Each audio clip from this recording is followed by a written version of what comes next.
Sa hinabahaba ng pila sa Diwata Pares Overload ng internet celebrity na si Diwata, Welcome to Diwata Pares Overload.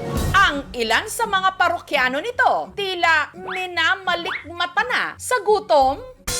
Ang nakikita kasi nila sa litratong ito, dalawang diwata, Tuwan-tuwa talaga ako. Kamukhang-kamukha niya talaga eh. Para sila magkapatid talaga. ang ka-multiverse o ka-look-alike daw ni Diwata.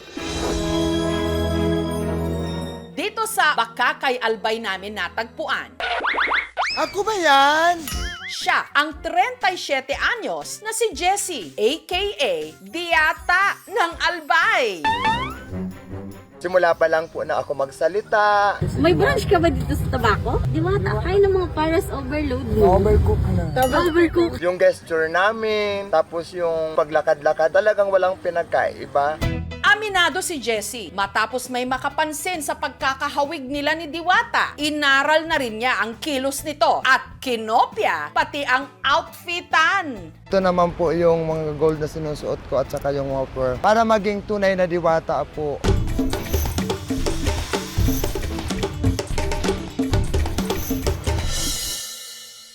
Kaibigan daw talaga ni Jessie ang unang nakapansin na meron siyang ka-look-alike. May kamukha ka!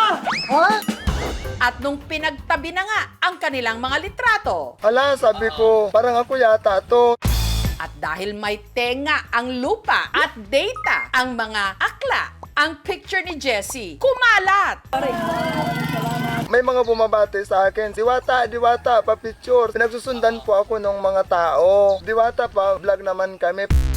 Gaya rin ni Diwata, pinatus din niya ang pagsali sa mga beauty contest. Nung sumali po ako, pinagbabato po ako doon ng kamatis. Kasi sobrang pangit ko daw. Kinukutsa nila ako. Napagbugbog pa ako sa labas. Kaya ang kinakarir niya ngayon para kumita, Pumapasok ako dito ng labada. Naglilinis ako ng bahay. Nagkakatulong-katulong po ako. Kung bigyan man po ako ng 100 at saka 1 kilong bigas, masaya na po ako.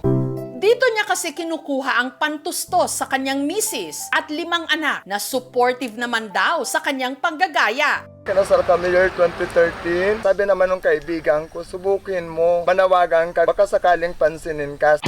At sa isa sa mga live stream ni Diwata, laking gulat ni Jessie na meron siyang special mention. Sabi niya, alam mo, gumawa ka rin ng sarili mong content. Tulungan kita. Huwag mo lang ako masyadong gayahin. Sa paresan namang ito sa Angono Rizal, ang nagluluto, meron daw ka-carbon copy? Sa unang tingin, papasaraw siyang kalyanera o kamukha ni Diwata. Pero mas maliit daw at mas bata. Kaya pinansagan siyang Diwata Jr., ang 28 anyos na si Ellie. Sa mga customer po na pumupunta sa amin, halos lahat po sila nagsasabi na talagang halos kamukha ko daw po si Diwata. Napaisip din ako na baka meron kaming connection na sa relatives. Pero paglilinaw ni Ellie, hindi niya ginaya ang racket ni Diwata. 20 anyos pa lang daw siya. Hanap buhay na niya ang pagbebenta ng pares. Sa may pinagbuhatan Pasig City po, dun po yung first time kong pagluluto ng pares. Stall po siya na maliit lang. Sa ngayon po, ako po yung mag-iisang buwan na rito. Ang trabaho ko po rito ay nagluluto ng pares overload po, tsaka papaitan. Nagmula sa kalangitan, lumagapak sa kalupaan, narito na sa inyong harapan ang nag-iisang diwata na mukhang kawatan. Kung si Diwata minsan naditini dahil sa kasong assault, si Ellie naman, 1 taong nakulong noon matapos mahulihan ng improvised na baril sa isang checkpoint. Sa loob po ng kulungan noon, hirap po ako makakain. Huwag pa iiralin masyado yung pakalamsi-kilamsi kasi napakahirap ng buhay sa loob. Nung nakalaya, itinuloy-tuloy na raw ni Ellie ang pagbabagong buhay. At pakiramdam niya, ngayon palang ngumingiti sa kanya ang tadhana. Nagkaroon po ako ng saya kasi parang kahit ganito lang na hindi ko inaasahan, bigla akong nagkaroon ng mga tao na napapasaya ko na sila kahit sa maliit na bagay. Ang mas bate version naman ni Diwata na si Ronald. Nung una, walang kamalay-malay na bahagi na pala siya ng lumalawak na Diwata Multiverse hanggang sa kanyang homecoming o pagbabalik probinsya. Ako ba yan? May nagbubulong-bulungan. Uy, kamukha ni Diwata, oh. Pwede pa picture? Uy, kuya, kamukha niyo po si Diwata. Ano niyo po ba si Diwata? Kapatid niyo po ba?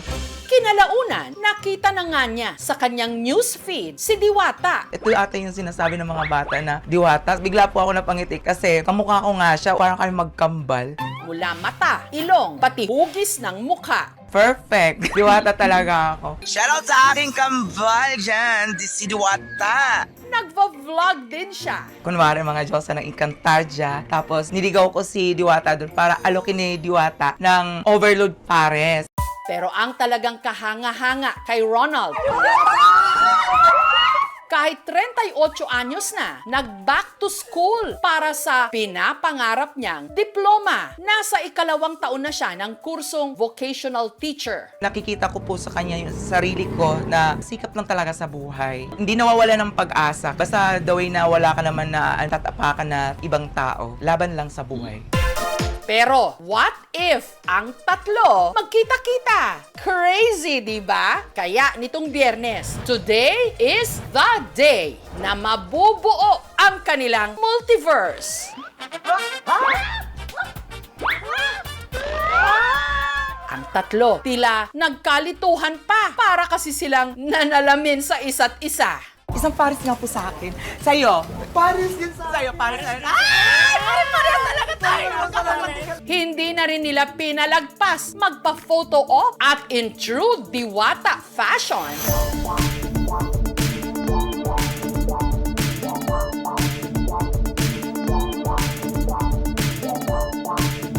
Sina Ellie, Ronald at Jessie, nagbenta rin ng pares sa Malate. Ang dami nila, iba-iba bang version ng Diwata. Pasabog Silang ba? nanganganak. Tama. Magkakapares man ang mukha, kanya-kanya pa rin sila ng paraan kung paano aangat at magkakaroon ng natatanging pagkakakilanlan. Thank you for watching, mga kapuso. Kung nagustuhan niyo po ang videong ito, subscribe na sa GMA Public Affairs YouTube channel. And don't forget to hit the bell button for our latest updates.